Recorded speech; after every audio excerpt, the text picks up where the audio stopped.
Nous allons maintenant voir les parties prenantes et les clients, les parties prenantes ou stakeholders. Donc, ce sont deux populations avec lesquelles le product owner va être amené à travailler. Donc, les parties prenantes, c'est toutes les personnes qui ne font pas partie de l'équipe Scrum, mais qui ont un lien direct avec le produit. Eh bien, ces gens-là, elles peuvent faire partie des stakeholders. Et ces personnes elles peuvent être très nombreuses sur le développement d'un produit, suivant les organisations. D'ailleurs, elles vont avoir des titres différents. On parlera de, par exemple, de business analyst, des advocates ou les voice of consumers ou of customers. Tout dépend des entreprises. On va retrouver des managers, on va retrouver un certain nombre d'experts, de consultants. Et tous ces gens ne sont pas égaux. Alors, il y a vraiment une règle à respecter si le product owner ne veut pas se laisser déborder par toute cette population. C'est d'essayer de les classifier et d'avoir une stratégie de communication élaborée vis-à-vis de tous ces gens-là. Bien sûr, à minima, il va falloir informer tout le monde, mais il y a un certain nombre d'événements dans Scrum qui permettent d'informer les gens. Et puis, il va falloir en réunir certains pour que on puisse prendre des décisions en consensus, en accord les uns avec les autres. Mais bien évidemment, ça va être des populations différentes entre les gens qui décident et les gens qui sont informés. Pour ceux qui ont déjà géré plusieurs projets, vous savez ce que c'est qu'un RACI. Il y a une différence entre ceux qui sont informés et puis ceux qui sont consultés ou ceux qui vont être responsables, qui vont entériner un certain nombre de prises de décision. Une petite règle à respecter, les avis des uns et des autres sont importants, mais appuyez-vous en priorité sur des faits. Très souvent, parmi les parties prenantes, on aura des avis basés sur des émotions, sur des intuitions personnelles, et très rarement basés sur des faits. En tant que product owner, c'est toujours préférable de s'appuyer sur des faits plutôt que sur les avis des uns et des autres. C'est pas parce qu'un manager vous a dit qu'il était OK pour qu'on fasse comme ceci qu'à la fin de la release et quand on mesurera en production, il se souviendra qu'il a dit qu'il était OK, même si c'est marqué dans un compte-rendu de réunion. Par expérience, il y en a quelques-uns qui sont capables de dire « vous m'avez mal compris ». Donc, il vaut mieux s'appuyer sur des faits, entériner ensemble des prises de décision, plutôt que de s'appuyer sur de la pression hiérarchique ou réellement des entités de pouvoir. Et on va voir que pour classifier ces parties prenantes, pour essayer d'y voir un petit peu plus clair, idéalement, on se base sur une matrice qui est structurée sur deux axes. Donc on va se retrouver forcément avec quatre cases. On a, premier axe, l'intérêt réel vis-à-vis du produit. Est-ce que la personne qui est en face de moi, elle est vraiment concernée par ce produit? Est-ce que c'est dans son domaine de compétence? Est-ce que ce produit la concerne directement ou indirectement? Eh bien, les personnes qui sont concernées indirectement, on va les placer sur les cases de gauche, et les personnes qui sont concernées directement, on va les placer sur les cases de droite. Et puis, un deuxième axe, c'est le pouvoir réel de la personne. Les gens qui ont véritablement du pouvoir, et notamment du pouvoir décisionnel, c'est-à-dire que s'ils disent noir, il n'y a pas un N+1 qui est susceptible de passer derrière eux pour dire blanc 2 jours après. Ça, c'est vraiment des décideurs. On va les placer en haut sur les cases du haut. Et ceux qui n'ont pas de pouvoir réel, on va les placer sur les cases du bas. Alors, on se retrouve bien évidemment avec notre cœur de cible qui va se trouver en bas à droite. C'est les utilisateurs réels, les clients ou les consommateurs. Ils n'ont pas de pouvoir direct. Ce n'est pas eux qui vont venir dans l'organisation pour dire je veux ci, je veux ça. Ils ont des moyens de pression plus ou moins forts, suivant les organisations, mais ils n'ont pas de pouvoir direct. Typiquement, une association de consommateurs a du pouvoir sur une entreprise, mais pas un pouvoir décisionnel, ils ont un pouvoir d'influence. Donc ils n'ont pas de pouvoir réel. Ils font partie par contre de notre cœur de cible. C'est pour eux qu'on développe le produit. C'est donc ces gens-là qui sont directement concernés, donc recueillir leur avis, c'est intéressant. Mais on ne va pas les consulter pour prendre des décisions. On va les consulter pour suggérer des décisions, pour suggérer un certain nombre de choix. On va s'appuyer sur des faits, notamment comment est-ce qu'ils s'approprient les premières releases pour planifier les suivantes. Là, oui, mais pas pour entériner un certain nombre de décisions ou de recommandations du product owner. Notre deuxième cible, qu'on a appelé ici les VIP, en fait, c'est les patrons des utilisateurs, par exemple. Ça peut être, si je développe un produit pour une division ou une direction de l'entreprise, ça peut être le directeur de cette division ou le directeur de cette direction, pour le coup. Mais ça peut être aussi des représentants des clients. Par exemple, la direction commerciale représente les clients. Et là, on se trouve avec un personnage, si je prends la directrice commerciale de l'organisation, eh bien, c'est une personne qui a à la fois du pouvoir et un intérêt direct si je suis en train de développer un site e-commerce. Ça la concerne directement. Donc, là, j'ai quelqu'un à qui je vais devoir prêter beaucoup d'attention.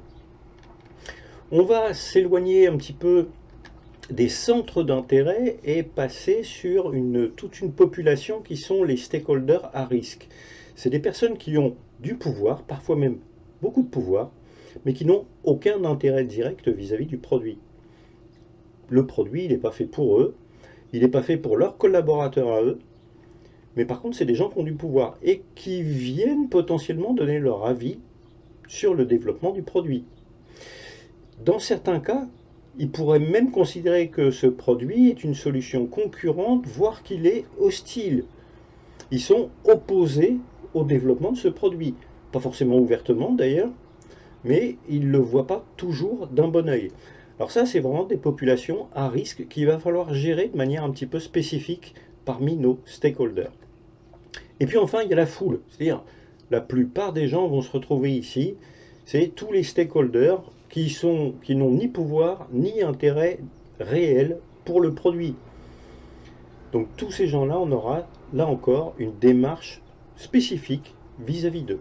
On va rentrer un petit peu dans le détail et commencer par étudier notre cœur de cible, c'est-à-dire les consommateurs, les clients réels, les utilisateurs du produit. Le produit leur est destiné, ce sont eux qui sont le plus à même de définir leurs besoins réels, de quoi on a besoin. Donc, ces gens-là, il va falloir les interroger. Alors, très souvent, on fait ce qu'on appelle des comités utilisateurs ou des pilotes. On a une animation auprès d'une communauté réduite d'un certain nombre d'utilisateurs. Alors, on va constituer ces communautés de manière assez équilibrée et représentative de l'ensemble des utilisateurs ou des consommateurs. Ça va permettre de recueillir des éléments, si possible factuels, de comportement vis-à-vis du produit qui est en cours de développement, ou si on fait une V2, leurs attentes, leurs problèmes, potentiellement leurs idées par rapport au développement du nouveau produit. Donc, on ne pourra pas interroger forcément tout le monde, mais on peut interroger une partie de ces gens et il va falloir leur accorder à la fois de l'intérêt et du temps, et parfois même beaucoup de temps. Il y a des product owners qui vont consacrer une journée par sprint uniquement aux représentants des utilisateurs et échanger avec eux pour faire du backlog refinement, c'est-à-dire affiner les solutions que propose ou recommande l'équipe de développement. Deuxième catégorie de population, les VIP. Donc c'est les représentants des utilisateurs ou des managers qui ont un vrai pouvoir de décision.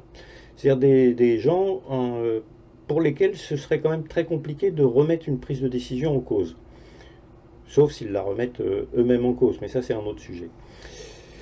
Donc, typiquement, si on prend des décisions sans consulter cette population-là, on risque de se retrouver dans un scénario un petit peu délicat, c'est qu'on va arbitrer, faire un certain nombre de choix d'architecture ou de développement de fonctionnalités qui pourraient être mis en cause ultérieurement par un VIP.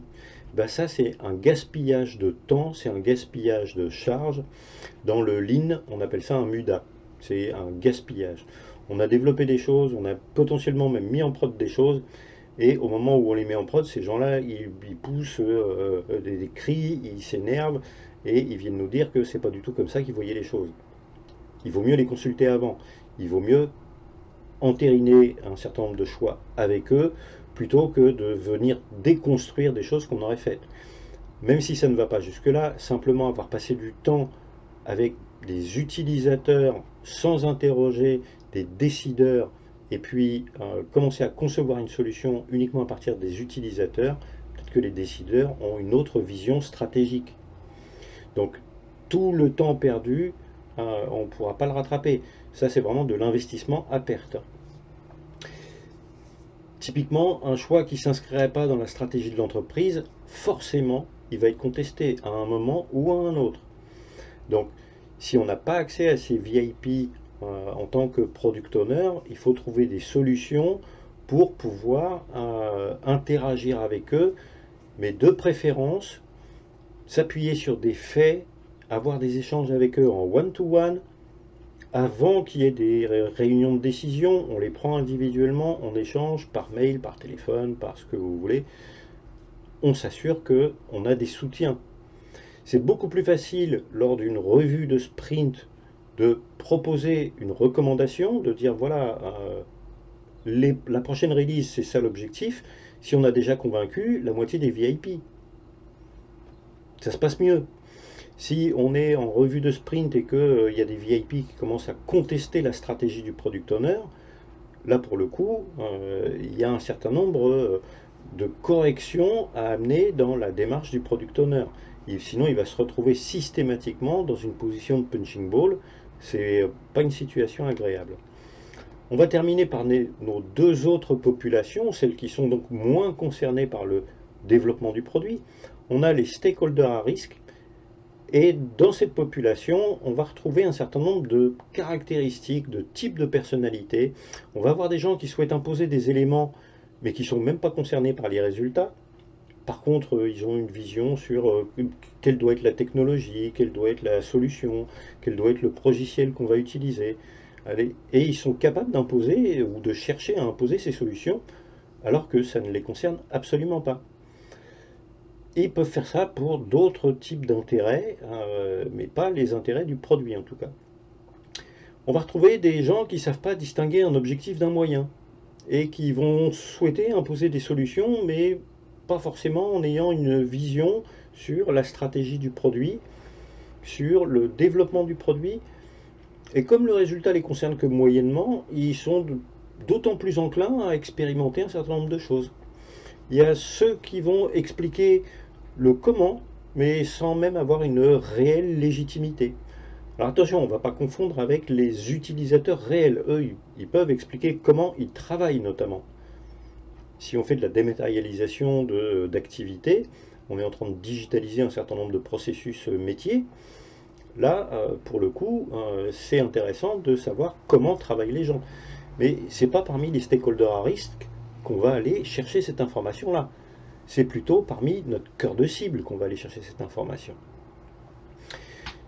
Et puis on va retrouver un certain nombre de gens aussi qui n'ont pas des réponses claires quand on leur pose la question pourquoi est-ce que tu veux ça, leur réponse elle est toujours floue, c'est toujours parce qu'ils vont toujours manipuler, se cacher derrière des prétextes plus ou moins clairs. Et enfin, on a ceux qui ont d'autres intérêts que les intérêts du produit. Donc là, on est quasiment sur des populations hostiles au développement du produit. Tout ça, ça représente des parties prenantes à risque. Là, vous avez quelques éléments qui vous permettent d'identifier des personnalités pour pouvoir les orienter correctement et orienter par la suite votre stratégie de communication correctement vis-à-vis de ces cibles-là. Puis enfin, on a la foule, c'est-à-dire toutes les autres parties prenantes, tout ce qu'on n'arrive pas à classer, on les met dans la foule. Pour ces deux populations-là, il y a deux règles simples. On les informe, mais sans s'investir personnellement. C'est pas la peine d'aller passer du temps, c'est pas la peine d'aller faire des entretiens en face à face, c'est pas la peine de leur consacrer même 1 heure de réunion. Là, c'est peine perdue, ça sert à rien du tout. Donc, on les informe, on fait preuve de transparence, de possibilités, on pousse l'information vers eux ou on met l'information à disposition, libre à eux de venir la chercher. On les invite de temps en temps à des revues de sprint, quand il faut vraiment délivrer de l'information, et potentiellement on va les inviter juste à une partie de la revue de sprint, c'est-à-dire la partie où on informe. on ne va pas les inviter sur toute la revue de sprint. D'ailleurs, c'est très rare qu'on invite les stakeholders sur toute une revue de sprint. On scinde cet événement très souvent en plusieurs réunions. On verra un petit peu plus loin d'ailleurs comment on organise une revue de sprint en tant que product owner. Et puis surtout, on va exclure tous ces gens-là des processus décisionnels. Dès qu'il s'agit de prendre de la décision, on ne va pas s'appuyer sur ces gens-là, on s'appuiera sur des gens qui ont du pouvoir, pour prendre des décisions, pour entériner des décisions. On va s'appuyer sur notre cœur de cible pour construire des décisions, pour construire des recommandations ou orienter un certain nombre de choix. Mais certainement pas sur ces populations-là. Ça peut représenter beaucoup de gens, mais c'est pas avec eux que le product owner passera le plus de temps. Voilà, dans les grandes lignes, comment on gère les stakeholders. C'est une petite partie du travail du product owner en termes de charge par rapport au nombre de personnes. Ça peut être une grosse partie en volume pour le product owner. C'est-à-dire que le product owner ne va pas consacrer beaucoup de temps, pour le dire autrement, beaucoup de temps à la majeure partie des stakeholders. Il va vraiment se focaliser sur un faible nombre de stakeholders avec qui il va privilégier les interactions, et c'est avec eux qu'il entérinera les vraies décisions qui sont prises en revue de sprint. Voilà pour les stakeholders.